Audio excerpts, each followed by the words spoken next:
Fala pessoal, tudo bem? Nesse vídeo eu queria falar um pouquinho sobre uma pergunta que me fazem bastante aí, né, no Instagram. Todo mês no meu Instagram eu posto os dividendos recebidos na minha carteira do mês anterior. E toda vez tem pelo menos umas 2, 3 perguntas, né, do pessoal querendo saber quanto que eu tenho investido para receber aquilo ali. E a minha resposta quase sempre, ou sempre, é para olhar nos meus posts não recorrentes, né, que eu boto lá aportes não recorrentes, que lá tem todo o custo de aquisição da minha carteira, todos eles, desde que eu comecei a colocar no Instagram, né? E por que eu faço isso? Pelo seguinte, no começo eu tinha bem menos do que hoje. Eu sempre fui aportando, vou aportando constantemente, tem alguns aportes que são muito grandes, principalmente esse ano eu fiz vários aportes grandes. Então, por exemplo, em junho, julho, eu devia ter lá uns 130 mil na carteira. Foi passando os meses, eu fui aportando mais, então agora está com 300 e poucos mil, fora os aportes que eu faço toda semana. Então, assim, não tem como você pegar a média ali que eu coloco, por exemplo, agora está dando R$540, você pegar e fazer uma conta simples de 540 dividido por 300 e poucos mil, né, que está lá na carteira, e ver quanto que está rendendo aquela carteira ali. Porque normalmente as pessoas que perguntam isso, a intenção delas é saber quanto que está rendendo, entendeu? Para ver se é um investimento bom ou não. E assim, como eu estou ainda formando meu patrimônio e os dividendos não é minha prioridade, a rentabilidade dos meus dividendos, né? Então eu pego tudo e reinvisto. Minha prioridade agora é conseguir qualquer coisa de dividendo para ir aumentando essa bola de neve, para ir reinvestindo eles. Eu não me importo muito em olhar a rentabilidade que está dando dos meus dividendos em relação ao meu montante total, de quanto que eu já investi. Porque a minha estratégia é de longo prazo. Para o futuro. Então daqui a 10, 15 anos eu vou me preocupar com isso. Até lá não. Até lá eu quero receber dividendos e quero reinvestir esses dividendos. Tá? Ponto. Simples assim. E essas perguntas muito provavelmente vêm porque a maioria das pessoas não tem uma estratégia definida. Elas acham que renda variável é diferente do resto dos outros investimentos. E que renda variável é muito arriscado, você pode falir da noite para o dia. E, gente, não é assim. Se você usar a estratégia errada, você fale com qualquer investimento seu. Se você comprar um apartamento ruim num local ruim, cara, é um pedaço de concreto que não vai valer nada. Você vai perder dinheiro ali, então você pode falir, pode perder dinheiro com qualquer tipo de investimento. E a Bolsa de Valores não é diferente. Então, se sua estratégia é para longo prazo, você tem que mudar seu mindset, porque isso daí é totalmente psicológico. A pessoa pensar na renda que está tendo ali para comparar com outros rendimentos, cara, não é assim, não é assim. Você não vai para frente desse jeito. E eu quero dar uns 2 ou 3 exemplos aqui, mais ou menos, do que acontece em outros investimentos, outras rentabilidades. E o primeiro exemplo que eu vou dar vai ser da CLT, tá? Da carteira assinada. A maioria dos brasileiros, né, que trabalham com carteira assinada, com CLT, com toda a parte de contrato de trabalho.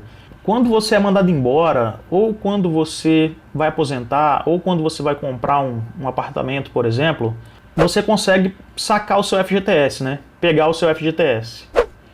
E lá você vai ter um montante, uma quantidade X que você sacou o FGTS. Porque assim, o FGTS, ele é um investimento. Você está pegando um dinheiro do seu salário e botando numa conta e deixando render. E você não vê ninguém, quando você saca o seu FGTS, não vem um te perguntar assim, quanto que você investiu para ter esse montante agora? Quanto que rendeu isso daí? Ninguém te pergunta isso. Ninguém vai te perguntar isso nunca, nunca. Por que disso? Cultura. É a falta de educação financeira que a gente tem, tanto nas escolas, no Brasil, né? Tanto nas escolas quanto em casa mesmo. Os nossos pais não foram educados assim e os nossos pais não têm essa educação financeira do mundo de hoje. Eles têm aquelas antigas, do mundo de hoje não. O outro exemplo que eu vou dar também é da CLT, que é o INSS. Uma pessoa trabalha 40 anos, 35 anos, 30 anos e todo mês tem lá desconto do INSS no salário, né?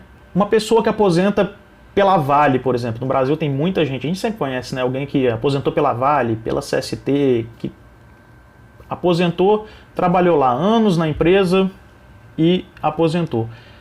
Essa pessoa vai lá e aposenta lá com 10, 12, 13, 15 mil, independente do valor. Quando ela aposenta, as pessoas só pensam nisso. Caramba, ela aposentou muito bem, com 10, 12, 13, 15 mil. Ninguém chega para essa pessoa e pergunta: quanto que você investiu? Qual foi o custo que você teve para você aposentar com esse valor? Ninguém pergunta isso. Eu, pelo menos, nunca vi. Eu tenho tios que aposentaram assim, conheço várias pessoas aposentadas pela Vale, pela CST, por essas empresas grandes, e eu nunca vi ninguém perguntando isso. Só que na renda variável, todo mundo pergunta. Todo mundo quer saber, na Bolsa de Valores, na minha estratégia, por exemplo, que é renda passiva daqui a 10, 15 anos, quanto que eu tenho investido agora, há 2 anos que eu estou investindo, entendeu? Então as pessoas têm essa curiosidade, querem saber isso daí. É uma falta de paciência isso daí, sabe? É uma falta de paciência que as pessoas têm para investir no longo prazo. A maioria das pessoas não tem isso. E quem tem, no longo prazo se dá bem. Porque a paciência nos investimentos fazem o seu dinheiro render. O reinvestimento dos dividendos, mesmo que seja pouquinho no começo, e você vai reinvestindo isso daí, você vai entendendo o que é o juros composto, o juros sobre juros dentro da sua carteira, vai fazer você, no futuro, ganhar dinheiro. Só que você tem que ter paciência, você tem que mudar a sua cabeça, seu mindset. E o outro exemplo que eu vou dar é do queridinho dos brasileiros, né? Que é o aluguel. Quando uma pessoa aluga, compra um imóvel para alugar, com o objetivo de alugar, a pessoa pode financiar aquele imóvel, ou pode comprar à vista também. Financiado vai gastar muito mais, o custo do imóvel vai ser muito maior. Só que quando você conversa com a pessoa, você chega para ela e pergunta: por quanto você está alugando esse apartamento aí, por exemplo, ou essa loja? A pessoa vai falar: pô, 2.000, 1.500, 3.000 reais. A sua primeira reação vai ser: nossa, você aluga por esse valor? Pô, que legal, hein? É um valor que você não trabalha, não faz nada e ganha aquele dinheiro ali, né? Só que você não pergunta para ela, por exemplo, qual foi o custo daquilo ali. Você pode perguntar: quanto custou essa loja? Quanto custou esse apartamento? Beleza. Mas você não pergunta, por exemplo, quanto custou para reformar esse apartamento? Quanto tempo ele ficou sem alugar? Quanto tempo você pagou de condomínio com ele desalugado? Quanto você já gastou de IPTU com ele? Entendeu? Então você não pergunta esses custos para essa pessoa. E normalmente, os imóveis mesmo, a gente, né, o brasileiro, a nossa cultura, a gente nem pergunta quanto que está valendo aquele imóvel. Ou quanto que você comprou e achou que ia valorizar aquele imóvel.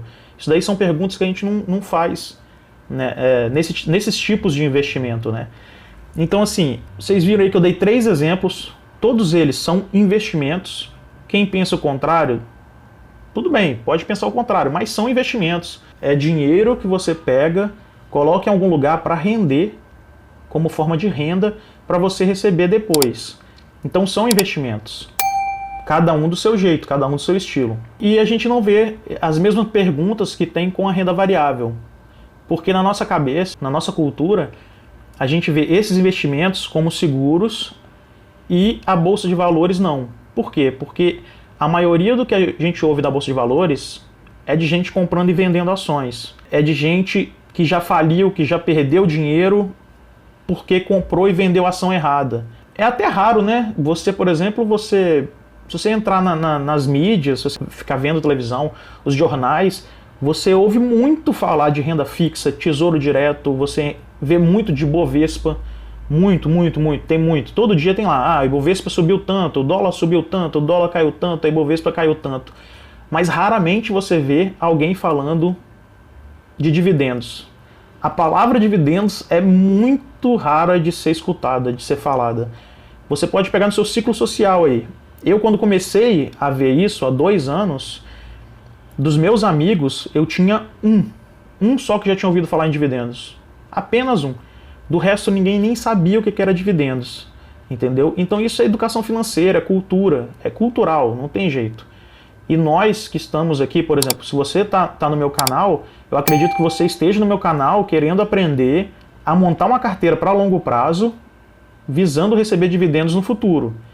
Então, assim, você está na frente de 97% da população brasileira. Então não se preocupa com isso agora. Se preocupa com isso daqui a 10, 15 anos que você tiver investido. Hoje, não se preocupe com quanto você está recebendo de dividendos para quanto você tem investido. Não, cara. Preocupa em aumentar seus aportes, melhorar seus aportes, em reinvestir esses dividendos. Acredita, entendeu? Porque no futuro isso daí vai fazer diferença. Isso daí vai fazer você ter sua renda passiva no futuro, com risco muito baixo. Então, assim, para de se preocupar com esses tipos de questões que são menores e foca em manter sua estratégia e aumentar seus aportes. Beleza, galera? Nesse vídeo eu vou ficando por aqui. Valeu!